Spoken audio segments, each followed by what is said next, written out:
მეგობრებო, მოვამზადე უგემრიელესი ჩიტის რძე. ეს დესერტი ჩემს პანაკოტაზე 10 ჯერ გემრიელი გამოვიდა.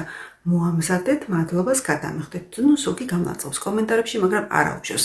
გვჭირდება სულ 4 ინგრედიენტი.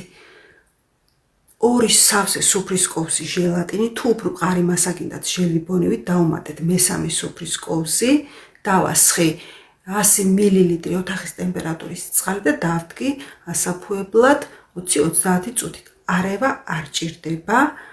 შემდეგ 500 მილილიტრ რძეს დავასხი 9 კილა შესქელებული რძე, თუ შესქელებული რძე არ გაქვთ, შეგიძლიათ დავუმატოთ 100 გრამი შაქარი.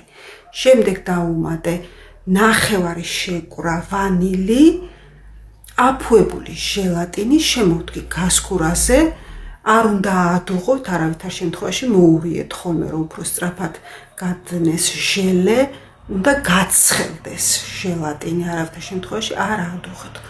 ფორმას ცოტასეთი გადაუსვეს ხელსახოცით, რომ შემდეგ ადვილად გადმოვიდეს ფორმიდან და ასევე ცხელივე შეგიძლიათ შედგათ მაცივარში სრულ გამყარებამდე, სადღაც ჭირდება 3 საათით.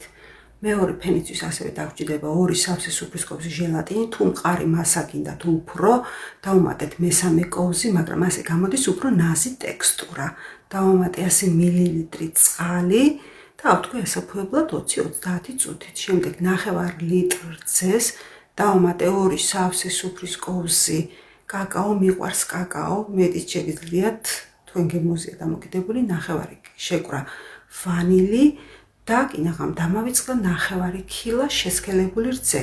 კარგად მოურიეთ, რომ კარგად გაიხსნას კაკაო და ბოლოს დავამატე აფუებული ჟელატინი, შემოვდგი გასქურაზე, ესეც მასა, მოურიე კარგად, გავალღვე ჟელატინი, არ აადუღოთ, რაც მთავარია და რას ვაკეთებ? დააყოვნეთ ოთახის ტემპერატურაზე ცოტა შეგრილებამდე.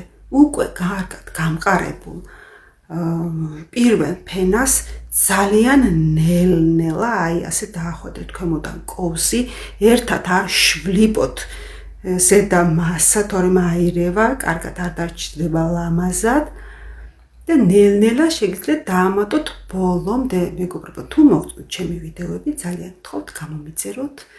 დიდი მადლობა ყველას წინასწარ და შემდეგ შევდგათ ეს მასა მთლიანად გამყარებამდე, სრულად ჭირდება დაახლოებით 3-4 საათი.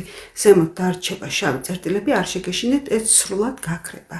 გემრიელად მიირთვით.